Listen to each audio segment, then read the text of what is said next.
Vous ouvrez le bal, c'est bientôt les vacances. Qui dit vacances dit on sort son appareil photo, mais pas n'importe lequel. Parce que ce qui revient en force cette année, c'est le Pola. Pourquoi il fait un comeback à ce point-là? Ouais, on va le voir, effectivement. Sur vos étagères, dans les cartons, dans vos greniers, on estime qu'il y a à peu près 500 millions de vieux Polaroids qui traînent et qui sont en état de marche. 500 millions 500 millions, dans le monde, hein, on est vraiment dans le monde. Et il faut les ressortir, parce que le Polaroid revient à la mode. Alors, on dit Polaroid, mais en fait, ça c'est une marque, le Polaroid. Donc il faudrait plutôt dire l'appareil photographique instantané, qui permet donc, comme son nom l'indique, de prendre des photos et d'avoir automatiquement le tirage sans avoir à les développer. C'est vrai que c'est génial comme système. C'est pas mal, hein. On s'en souvient tous. Ça a été inventé en 48. On en a qu'une, hein. Comment? On en a qu'une. Oui, absolument. Et le bruit.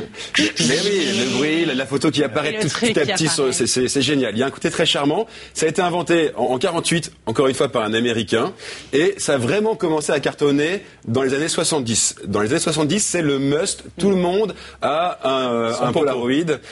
Les stars, les photographes. Il y a même eu un courant artistique qui s'appelle le photographisme Polaroid. Donc clairement, tout le monde avait ça. Et puis après, évidemment, il y a eu l'apparition de l'appareil jetable et surtout du numérique. Et l'entreprise a fermé en 2008, elle a fait faillite et tout le monde s'est dit c'est la fin du Polaroid. Sauf que non, on s'aperçoit aujourd'hui qu'il revient en force, en état de grâce, sous deux formes. La première, sous son ancienne forme, c'est-à-dire qu'on peut aujourd'hui utiliser les anciens Polaroid parce qu'il y a des anciens salariés de la boîte qui se sont remis à créer des films. Donc on peut acheter des pellicules et utiliser encore ces anciens Polaroid. Des pellicules sur Internet. D'ailleurs, ça fait bizarre de dire sur Internet. Absolument. Ouais. On les reçoit chez soi. Absolument. En fait, il y a 11 salariés de l'ancienne entreprise qui se sont dit on va continuer à produire donc des pellicules et donc ils réparent vos anciens appareils. Tout ça, c'est sur Internet. Il y a ça et puis évidemment, ça marche tellement bien que toutes les marques, maintenant, il y a d'autres marques que Polaroid qui se sont mis sur le marché et aujourd'hui il y a des nouveaux appareils photographiques instantanés qui mélangent du numérique et du Polaroid avec donc il y a des écrans de capture. Enfin, on mélange l'ancien et le nouveau et ça fonctionne très très bien. Et puis il y a les applications. Sur tous les téléphones, les smartphones aujourd'hui, on peut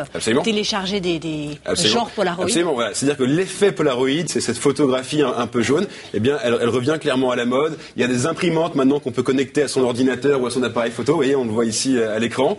Et donc, si ça marche, il y a trois raisons. La première, c'est que c'est pratique. On n'a pas besoin d'aller faire développer la photo, on l'a directement. La deuxième, c'est que c'est ludique. Je vous le dis, il y a vraiment ce côté ancien, ce côté un peu vieillot. Et surtout, la vraie raison, c'est que c'est matériel. C'est-à-dire qu'on est dans une société aujourd'hui où tout est immatériel. On en a beaucoup parlé dans cette émission d'Internet, du cyberbanque, cyberopticien. Eh bien là, avec les photos, Cyber Charlie, évidemment. Et il semble qu'avec les photos, eh bien, on ait envie d'avoir du réel et du concret. Donc ça fonctionne très bien. Ah, donc ça y est, on revient. Il y a un petit retour en arrière. Ouais. Et dernier point, en fait, c'est durable. Ça tient super longtemps, ces photos, elles jaunissent pas, elles bougent pas. Reprenez les anciennes, vous verrez qu'elles ont pas bougé. Absolument. Après, la couleur n'est pas tout à fait la même. On imagine que les nouvelles technologies sont passées par là. Exactement. Alors, ça marche très bien et c'est même un effet de mode. Il faut savoir quand même que Lady Gaga, la star interplanétaire, elle est aujourd'hui... Je vous arrête tout de suite. Hein. Ici, c'est Kate Moss. Je sais. Juste après Kate Moss. Absolument. Eh bien, elle est aujourd'hui la directrice artistique de Polaroid. Et il y a eu une collection, il y a une collection qui s'est vendue 12 millions de dollars aux États-Unis. 12 millions d'euros de dollars. 12 millions de dollars aux États-Unis de Polaroid.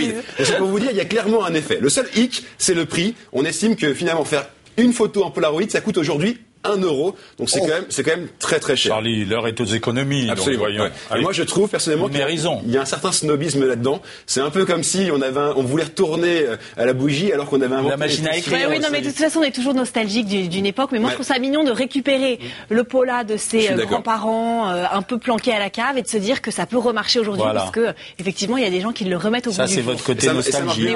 Mais moi j'adore. J'ai pris une photo de l'émission avec un Pola justement. Regardez ce que ça donne. C'est quand même sympa. Ah oui, c'est sympa, ça donne envie d'acheter un Pola tout de suite. Absolument, tout de suite. Merci beaucoup, Charlie. Merci Charlie, on va passer avec vous.